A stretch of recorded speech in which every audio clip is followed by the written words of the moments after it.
फैसला ये हुआ कि मेरे रेस्ट के दौरान भी काम बंद नहीं होगा।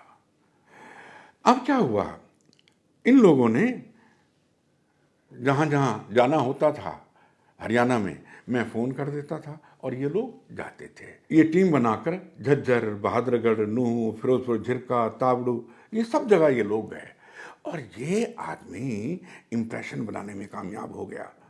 जो लड़के काम कर रहे थे हमारे, एक दिन मुझे कहने लगे, डॉक्टर साहब हम ना पटौदी जाना चाहते हैं, धर्मदेव को भी मिलाना चाहते हैं, अपने साथ मिलना चाहते हैं उनको, हम आप चलोगे? मैंने कहा भाई मैं तो वैसे भी डॉक्टर ने मुझे मना किया हुआ है, मैं नहीं चल सकता। तो कहता हम हुआ है, हमने तो सबको साथ लेके चलना है। अब ये तो है नहीं सकता कि हम राजनीति में जा रहे हैं तो उनको साथ ना लें, बाबा को भी लेते हैं हम। मैंने कहा ठीक है। अब हुआ ये कि ये लोग पटौदी गए।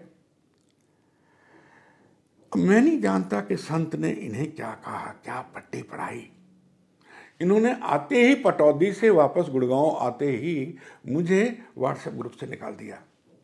मेरे पूछने पर डॉक्टर आर्य कहने लगे आपकी तबीयत ठीक नहीं रहती, आप आराम करो, डॉक्टर ने आपको आराम करने की सलाह दी है और हमें आपकी सेहत का ज़्यादा ख्याल है, आप आराम करो, जब आप ठीक हो जाओगे फिर साथ चलेंगे। लेकिन प्रेम चौधरी आर्य की नीयत को पहचान गए। उनने कहा व्हाट्सएप ग्रुप में से डॉक्टर साहब को निकालने वाले आप कौन होते हो? डॉक्टर साहब तो मुख्य संरक्षक हैं, डॉक्टर साहब ने ही इस पार्टी की नींव रखी है, तुम उनको निकालने वाले कौन होते हो? मैं इसका जनरल सेक्रेटरी होने के नाते मैं निकालता हूं तुम्हें इस ग्रुप से। और उन्होंने इसको ही निकाल दिया व्हाट्सएप ग्रुप में से।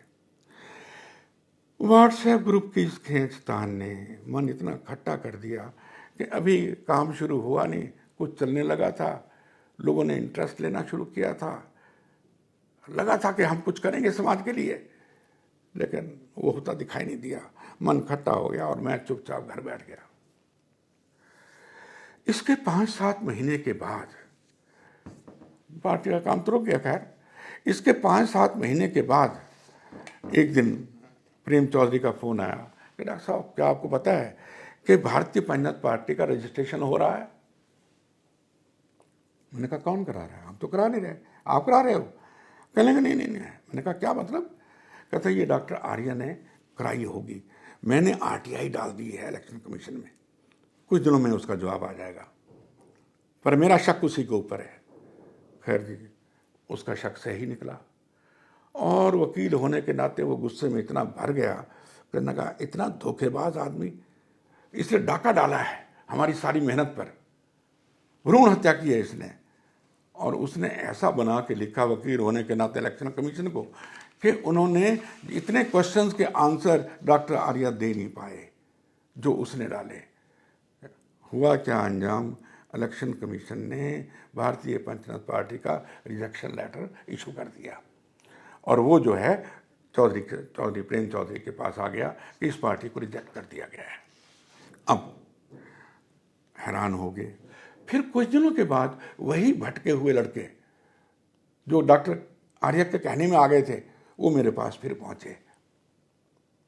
कहने लगे हमसे गलती हो गई, आप जो है प्लीज आप आओ और संभालो।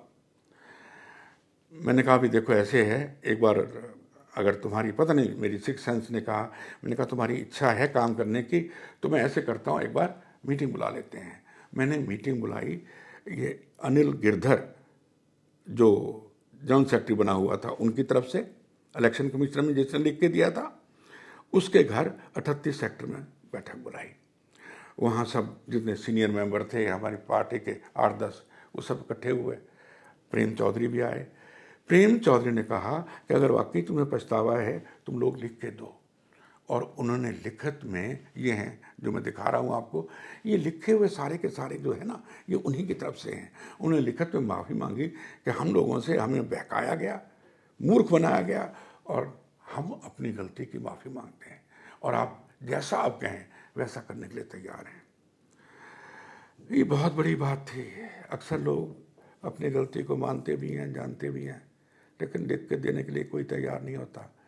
मुझे गर्व है इन बच्चों की नेक नियति पर, मुझे गर्व है इनके अच्छे ईमानदार इंसान होने पर। इन्होंने अपनी गलती को स्वीकारा। यह है भारतीय पंचरत्न पार्टी का सच।